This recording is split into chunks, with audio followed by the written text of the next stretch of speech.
जो कुछ भी आप लोग जानते ही हैं जेल कैंप पार्टी क्या है। हम लोग गमछा को बिछा करके चंदा करते हैं, लोगों से मांगते हैं 100 रुपये, 5 रुपये, 10 रुपये, जो जैसा सक्षम होगा। कि जयराम मातो जो है ऐसा ऐसा प्रत्याशी को देते हैं, किसी को 50 लाख लेते हैं, किसी को करोड़ों में डील करते हैं विधानसभा का सीट को। तो आप देखने से तो नहीं लग रहा है कि आप सीट खरीद के लिए होंगे टिकट सो। अरे कहाँ से सीट खरीदेंगे, जब हमारा किडनी भी पूरा घर वालों का बेच लेंगे तो उतना पैसा नहीं होगा। अच्छा, घर तो दिखा रहे कहीं बैंक उंग बैलेंस में 2-4 करोड़ होगा। देखिएगा, दिखा देंगे फोन पे में 0 बैलेंस अच्छा, रहने दीजिए रहने ये भी दीजिए। हम दिखा देंगे। क्या टाइगर जयराम महतो की मेहनत घाटशिला उपचुनाव में रंग लाएगी? क्या टाइगर जयराम महतो का बलिदान घाटशिला उपचुनाव में रंग दे पाएगी? घाटशिला उपचुनाव में अभी तक 4 प्रत्याशी नजर आए हैं। पहला सोमेश सोरेन जी, जो कि स्वर्गीय रामदास सोरेन जी के पुत्र हैं, जीएमएम के कैंडिडेट है। दूसरा चंपई सोरेन जी, जो कि मुख्यमंत्री रहे हैं, पूर्व मुख्यमंत्री है झारखंड के, चंपई सोरेन के बेटे बाबूलाल सोरेन जी। और तीसरा है जेएलकेएम से टाइगर जयराम महतो की पार्टी से रामदास मुर्मू जी। और चौथा एक निर्दलीय उम्मीदवार है। घाटशिला का उपचुनाव सिर्फ एक चुनाव नहीं है, यह वो परीक्षा है जिससे यह साबित होगा कि क्या आदिवासी समाज सचमुच में यह चाहते हैं कि उनके बच्चे फले फूले, उनके बच्चे अच्छी शिक्षा ग्रहण करें, उनके परिवार का स्वास्थ्य का अच्छा व्यवस्था झारखंड में ही हो पाए। क्योंकि घाटशिला उपचुनाव यह तय करेगा कि सच में आदिवासी समाज चाहते क्या है। एक परिवारवाद को सपोर्ट करते हैं या फिर एक गरीब आदिवासी समाज के बेटे को। चलिए, हम बिना देरी किए हुए हम ऐसा कह क्यों रहे हैं, हम आपको ले चलते हैं जेएलकेएम के प्रत्याशी रहे रामदास मुर्मू जी। उनका घर दिखाते हैं, उनकी बातें सुनाते हैं, फिर बात करते हैं। छोटा सा मकान है।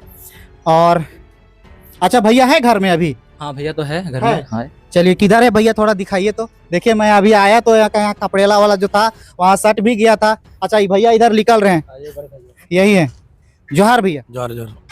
खाना पीना हो गया? हाँ हो गया, खा लिया, रेडी हो गया, तैयार फिल्म जाने के लिए। अच्छा, बड़े बड़े जिनको अभी टिकट मिला है एनडीए इंडिया का प्रत्याशी, उनका जो है घर जो रहता है वो टाइल्स मार्बल का घर रहता है, फ्लैट रहता है। यहाँ तो कोई फ्लैट नहीं दिख रहा है, कपड़ेला मकान है। यही घर आपका है? बिल्कुल यही घर है मेरा। और जो बड़े बड़े जो मकान का बात कर रहे हैं, वो लोग राजनीति में लोग का सेवा के लिए नहीं आते हैं। राजनीति में वो लोग पैसा कमाने के लिए आता है। जितने से हम यहाँ से जो भी उसका जो बनता है, ये सारी चीज़ों के लिए आते हैं। लेकिन हम जैसा आदमी यही सोच के आते हैं, मेरा जो स्तर है, मेरा स्तर या मेरे निचला स्तर से लोग को हम कैसे ऊपर ले जाए। यहाँ का जो ज़मीन से जुड़ा हुआ जो मुद्दा है, वो मुद्दा को हम कैसे ऊपर तक ले जाए। एक बच्चा जो एक माता पिता अपने बच्चों को जो नहीं पढ़ा पा रहे, उसको हम लोग कैसे पढ़ाई मदद करेंगे। एक गरीब माँ बाप, अगर किसी उसका परिवार में किसी का तबीयत खराब है, उसको हम लोग कैसे स्वास्थ्य उसका सुधार है, सारी चीज़ों का हम लोग सोचते हैं। अच्छा, हम जानेंगे कि ये जो घर है ये आपका पुरखोती घर है। हाँ। तो आप उधर घाटशिला टाउन में कहीं फ्लैट व्लेट भी लिए होंगे, घर बनाए होंगे? कुछ ऐसा नहीं है? बिल्कुल कुछ नहीं है, रेंट में है, वहाँ जहाँ ट्यूशन पढ़ाते हैं। अच्छा। और रेंट में है, ठीक है। बच्चा पैसा देता है, उसी पैसे रेंट भी भरते हैं। थोड़ा बहुत बच्चा है मेरा, उसी में घूमना फिरना हो जाता है। अच्छा, इस तरह का घर से देखने से लगता है कि आर्थिक स्थिति जो है आप लोग का उतना मजबूत नहीं है। तो कैसे बड़ा बड़ा पार्टी पास आप चुनाव टक्कर दे पाइएगा उन लोगों से? देखिए, जनता का सेवा है, जनता का प्यार है, उनका वही जो बल से हम लोगों को साहस मिलता है। और आज जो देख रहे हैं कि चुनाव लड़ रहे हैं, बस उन्हीं का आशीर्वाद से हम लोग चुनाव लड़ रहे हैं। जो कुछ भी आप लोग जानते हैं जेल कैंप पार्टी क्या है। हम लोग गमछा को बिछा करके चंदा करते हैं, लोगों से मांगते हैं 100 रुपये, 5 रुपये, 10 रुपये, जो जैसा सक्षम होगा। अब जिस दिन रैली होगा उस दिन भी आप देख सकते हैं, शायद होगा तो ठीक है ना। तो जनता का सहयोग से ही जितना बन पाएगा वो बनेगा। बाकी जो मेन मकसद होगा हमारा, काम करना होगा। तो बहुत सारे कमेंट आते रहता है वीडियो में कि जयराम मातो जो है ऐसा ऐसा प्रत्याशी को देते हैं, किसी को 50 लाख लेते हैं, किसी को करोड़ों में डील करते हैं विधानसभा का सीट को। तो आप देखने से तो नहीं लग रहा है कि आप सीट खरीद के लिए होंगे टिकट सो। अरे कहाँ से सीट खरीदेंगे, जब हमारा किडनी भी पूरा घर वालों का बेच लेंगे तो उतना पैसा नहीं होगा। अच्छा, घर तो दिखा रहे कहीं बैंक उंग बैलेंस में 2-4 करोड़ होगा। देखिएगा, दिखा देंगे फोन पे में 0 बैलेंस। अच्छा, रहने दीजिए रहने ये भी दीजिए। हम दिखा देंगे। वैसा सवाल नहीं ना है, दर्शकों को बता दीजिए कि अरे एक टिकट चीज खरीदे बताइए नहीं ना। मेरे को, आदमी कि जिसके पास बहुत धन दौलत रहेगा वो भूखा पेट रहेगा? पैसा एक ऐसा चीज है जिसके पास रहता है उसको किरकिराता रहता है। आया कि नहीं तुरंत अपना 100 बाजी में चला गया, इसलिए उसमें नहीं जाना है। हमारा जो है, जो दिख रहा है आपको वही है, वही है। ठीक है, अच्छा, कोई जिद नहीं है। आपका भाई बता रहे थे कि आप शादी नहीं किए, आपका मंझला भाई शादी हो गया। देखिए हम लोग सामाजिक है, लगातार लड़ रहे, राजनीतिक है में है, इसलिए हम लोग परिवार को समय नहीं पाता। आप देखिए हमारे माँ है, मेरे पिताजी गुजर चुके हैं 2 साल पहले, ठीक है ना, और मेरे चाचा जी भी नहीं है, माँ है घर में, तो अकेले यहाँ रहना और घर का कामकाज बहुत दिक्कत होता है। इसलिए हमने छोटा भाई को बोला कि भाई अब शादी कर लो, परिवार घर द्वार तो मेहमान आएंगे, घर द्वार को संभालना भी है, इसलिए उन्होंने भी हाँ बोला। और मंझला भाई जो है शादी किया है। मैं समाज के लिए जो है अभी जब देखते हैं कब होगा नहीं होगा, क्या करना है आगे का वो बात की बात है, लेकिन फिलहाल के लिए अभी जनता के लिए समर्पित है और जनता को सेवा करने के लिए मैं लगा हुआ हूँ, बस यही है। तो देख सकते हैं जिस तरह से जयराम महतो जो है समाज सेवा में का समय लगा दिए हैं, और जो शादी ब्याह तक नहीं किए, अपना भाई को शादी करवा दिए हैं। सेम कंडीशन इनके साथ भी है। रामदास मुर्मू जो प्रत्याशी हैं, ये भी शादी नहीं किए हैं और समाज सेवा में पूरा समय देते हैं। और फिलहाल अच्छा अभी करते क्या हैं? फिलहाल हमारा जो है पॉलिटिक्स जो समाज से जुड़ा हुआ है, और अपना प्रोफेशन में शुरू से ही बोला मैं टीचर हूँ, MSc किया हूँ, B.Ed किया हूँ और पढ़ाता हूँ घर से। टीचर में कितना पैसा कमा लेते होंगे? यहाँ वाइन शॉप आदमी सब खोल रहा है, कोई बड़ा बड़ा प्लांट खोल रहा है, तो टीचिंग लाइन में आने का मतलब क्या है? टीचिंग में मतलब हम लोग का टीचिंग में आने का मतलब हमारा जो प्रोफेशन है, पैशन है, प्रोफेशन नहीं वो तो पैशन है मेरा, उसमें मेरा पढ़ाने में मन लगता है, अच्छा लगता है बच्चों को बताना समझाना। हमारे पास जो भी नॉलेज हमने एक्वायर किया इतना दिन पढ़ करके, उसको लोगों तक हम शेयर करते हैं, वो बड़ी अच्छा लगता है। और मुझे लगता है कि शिक्षा ही एक शरीर का हड्डी है जिससे हम लोग समाज को बदल सकते हैं, सुधार सकते हैं, सही दिशा में ले जा सकते हैं। इसलिए मेरा अपना पहला सुबह उठ के जाते हैं, यही रहती इसी घर में, शायद बेडरूम भी दिखा दिया होगा जहाँ पर रहते हैं। बेडरूम तो नहीं है, बस वहाँ पर सोते हैं। बेडरूम में क्या होता है ना, सारा चीज अरेंज किया हुआ रहता है। हम लोग का बेडरूम नहीं होता है, गरीबों का बेडरूम कभी नहीं होता है। जहाँ मिला लेटने का जगह है तो वहीं सुतल पड़ा, इसलिए यहाँ जो सोते हैं, जहाँ पर खटिया सब इधर इस समय सो जाते हैं। यहाँ से चलते हैं, सुबह क्लास रहता है, मॉर्निंग में क्लास लेते हैं, 12-1 बजे तक क्लास लेते हैं, फिर जो है फील्ड में निकल जाते हैं, कहीं जहाँ समस्या होता है हम लोग चले जाते हैं। इस तरह से हम लोग का दिन का प्रक्रिया ऐसे चला जाता है। चलिए ठीक है, अब हम इनका जो कमरा है वो दिखाएंगे, उनके बाद इनका जो माता जी है उनसे भी हम थोड़ी सी जानकारी लेते हैं कि कैसा व्यक्तित्व रहा है उनका। तो ये देखिए, ये कमरा है, यही कमरा में सोते हैं। देखिए इसमें दरवाजा तक नहीं है, आप लोग देख के ही समझ रहे होंगे कि इनका घर का जो दरवाजा होता है, हर घर में एक दरवाजा होता है, लेकिन यहाँ तक अभी तक जो दरवाजा नहीं है।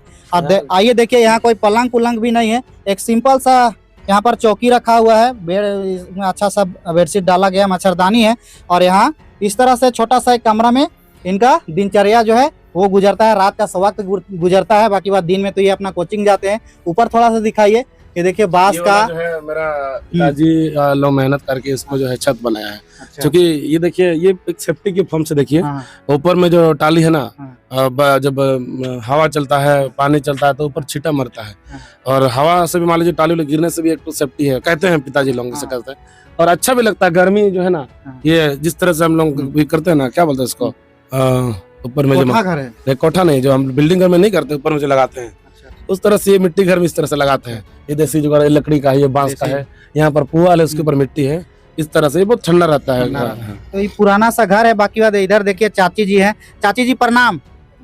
चाची जी प्रणाम, आप ही को बोल रहे हैं। प्रणाम। आपका लड़का कैसा व्यक्तित्व का है, कैसा इनका व्यवहार है? वो लड़ाई उड़ाई करते हैं घर में, कभी समय उमय देते हैं घर में? नहीं। समय उमय देता है लड़का? हाँ। घर में कुछ काम उम करते हैं कि खाली बस टाउने घाटशिला टाउने में जाके खाली रहते हैं? घाटशिला में जाते हैं। घाटशिला भी जाते हैं, रात में आते हैं? हाँ। कभी कभी आते हैं, कभी नहीं आते हैं। तो इनका व्यवहार कैसा है? लड़ाई झगड़ा टोला मोहल्ला में नहीं करते हैं कुछ? नहीं करते हैं। बढ़िया विचार है इनका। सेवा हुआ करते हैं, आसपास के जनता कुछ लोग को सेवा हुआ कभी करते हैं? हाँ। समझ नहीं हाँ। पाते हैं बढ़िया से। चलिए, उतना ही समझ नहीं पाती हैं, फिर भी चलिए बहुत अच्छा लगा इनसे बातचीत। रामदास मुर्मू जी जेएलकेएम के कैंडिडेट है, आदिवासी समाज के बेटे हैं। रामदास मुर्मू जी पेशे से एक शिक्षक है, शिक्षक जो ज्ञान देता है, जो बच्चों को उनके उज्जवल भविष्य की ओर ले जाता है। अब देखना यह होगा कि क्या आदिवासी समाज उस बेटा को चुनता है, जो बेटा एक शिक्षक है, जो बेटा एक खप्पर के घर में रहता है, जिसका बैंक बैलेंस 0 रुपया है।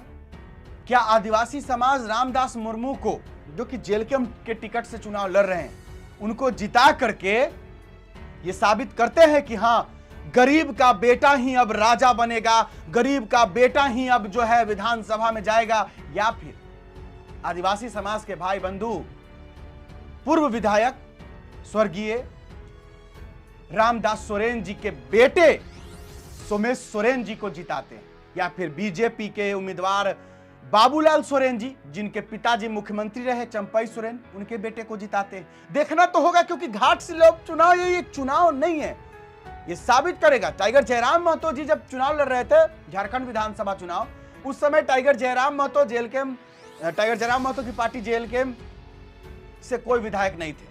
चलिए, एक विधायक टाइगर जयराम महतो जी बने जेएलके से, और जब जेएलके से एक विधायक टाइगर जयराम महतो जी बने तो ये पूरा झारखंड ही नहीं पूरा दुनिया देखा है कि किस तरीके से टाइगर जयराम महतो जी विधानसभा में अपने क्षेत्र कहिए या पूरा झारखंड के लिए आवाज उठाएं।